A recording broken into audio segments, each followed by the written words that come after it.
Carta de Paulo aos Gálatas. Foi escrita para várias igrejas na região da Galácia, onde Paulo tinha ido em uma das suas viagens missionárias. Você pode ler as histórias no livro de Atos. Ele escreveu essa importante carta sentindo uma profunda paixão e frustração. Aqui está a história por trás dela. O cristianismo começou como um movimento judaico-messiânico em Jerusalém, mas a sua mensagem era para toda a humanidade e, assim, rapidamente se espalhou para além de Israel. No tempo de Paulo como missionário, havia tantos não-judeus quanto judeus no movimento de Jesus, e isso desencadeou um enorme debate que conhecemos no livro de Atos, capítulo 15.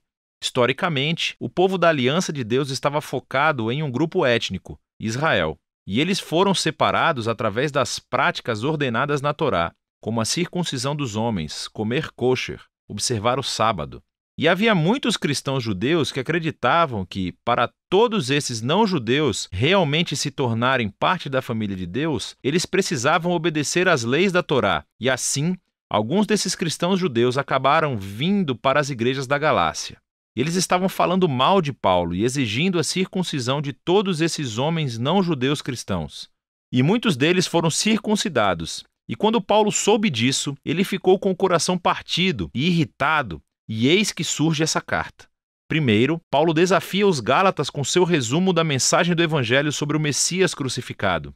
Então, ele argumenta que esse Evangelho é o que cria a nova família multiétnica de Jesus e Abraão, e ele mostra como esse Evangelho é o que realmente transforma as pessoas pela presença e pelo poder do Espírito.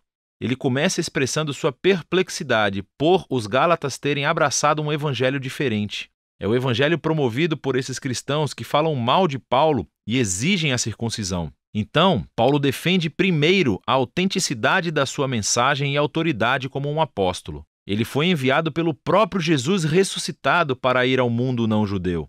Lembre-se da história do livro de Atos. Paulo diz que somente mais tarde que ele foi a Jerusalém encontrar os outros apóstolos, como Pedro ou Tiago. E quando ele lhes disse que não estava exigindo que os cristãos não-judeus fossem circuncidados ou comessem kosher, eles deram seu apoio total. Mas essa tensão era mais profunda. Pedro tinha ido a Antioquia para visitar e ver todos esses cristãos não-judeus, e ele estava comendo e se relacionando com eles. Mas, quando alguns desse grupo de oposição de Jerusalém apareceram em Antioquia, Pedro cedeu sob sua pressão. Ele parou de comer com esses cristãos incircuncisos e os evitava. E assim Paulo confrontou e acusou Pedro de hipocrisia, de não permanecer fiel ao Evangelho. Para Paulo, exigir que esses novos cristãos fossem circuncidados e observassem as leis da Torá é um erro muito grande e por muitas razões. Primeiro de tudo porque é uma traição ao Evangelho. Ou, em suas palavras, as pessoas não são justificadas pelas obras da Torá, mas somente pela fé em Jesus, o Messias. E nós temos fé no Messias Jesus. Ser justificado, literalmente, ser declarado justo, é um termo do Antigo Testamento para Paulo. É quando Deus declara que alguém está em um relacionamento certo com ele. Eles foram perdoados, receberam um lugar na família de Deus e estão sendo transformados pela graça de Deus. E é a convicção de Paulo que ninguém pode ser justificado observando os mandamentos da Torá, senão somente pela fé em Cristo Jesus. Esta é uma frase densa e pode se referir à fidelidade do próprio Jesus para viver e morrer em nosso favor. Ou poderia se referir à nossa própria confiança e devoção a Jesus. De qualquer forma, a mensagem é clara. As pessoas são justificadas apenas ao confiar no que Deus fez por elas através de Jesus, não pelo que elas fazem por si mesmas. No coração do Evangelho de Paulo está a afirmação de que, quando as pessoas confiam no Jesus Messias, o que é verdade sobre ele se torna verdadeiro sobre elas. Sua vida, morte e ressurreição se tornam deles. Ou, em suas palavras, eu fui crucificado com o Messias. E não sou eu quem volta à vida, é o Messias que vive em mim.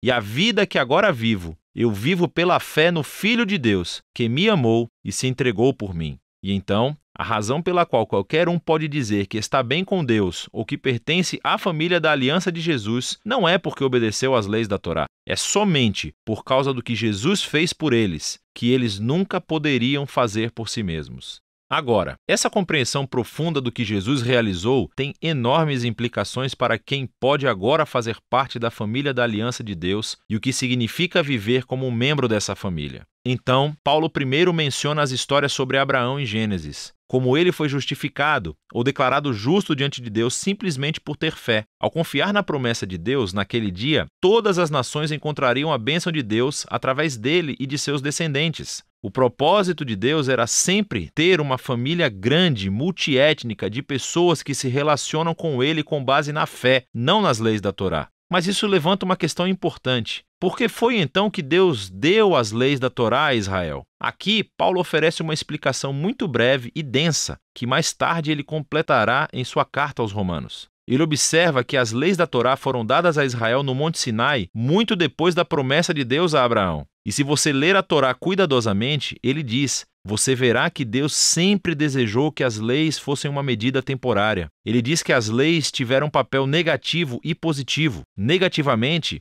as leis agiram como uma lupa sobre o pecado de Israel. Elas expuseram como Israel compartilhou a condição humana pecaminosa, constantemente se rebelando contra a lei de Deus. E assim, a lei, que é boa, acabou pronunciando Israel e toda a humanidade como culpados. Ou, em suas palavras, as leis aprisionavam todos sob o poder do pecado, mas as leis também tinham um papel positivo. Elas agiam como um professor rigoroso da escola, que mantinha Israel na linha até a vinda da prometida descendência de Abraão, o Messias. E quando o Messias veio, ele cumpriu o propósito das leis em favor de Israel. Jesus foi o fiel israelita que realmente amou a Deus e ao próximo e, como rei de Israel, morreu para levar em si a maldição e consequência do fracasso de Israel e trazer a redenção. E agora, através de Jesus, a descendência de Abraão, a bênção de Deus pode chegar a todas as pessoas, independente da sua etnia, status social ou gênero. Para Paulo, não faz sentido exigir que os cristãos não judeus observem a Torá.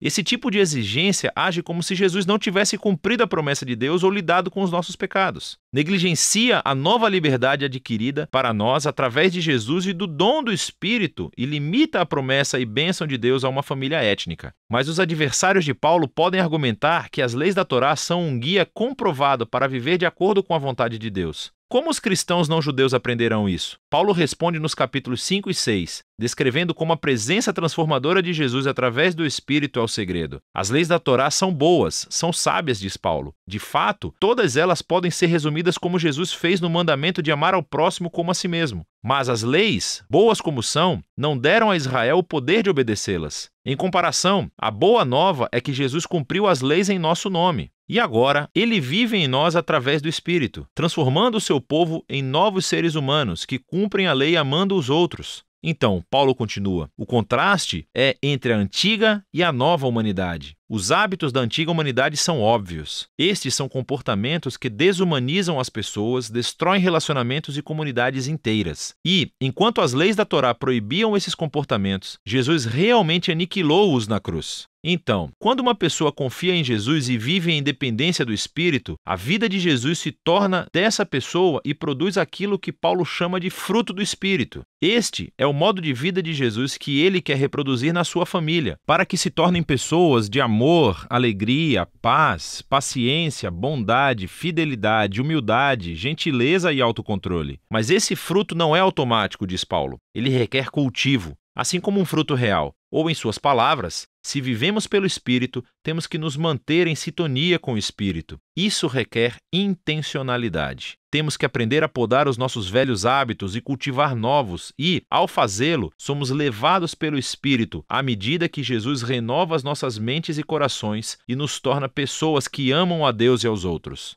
E assim, o povo de Jesus cumpre o que Paulo chama de Torá do Messias. No final, Paulo conclui, esse requisito para os cristãos se tornarem observadores da Torá ou serem circuncidados é um caminho que perde o foco no objetivo. O que realmente importa é a nova criação de Deus, essa família multiétnica do Messias. Pessoas cheias de fé em Jesus que estão aprendendo a amar a Deus e aos outros no poder do Espírito. E é disso que trata a carta aos Gálatas.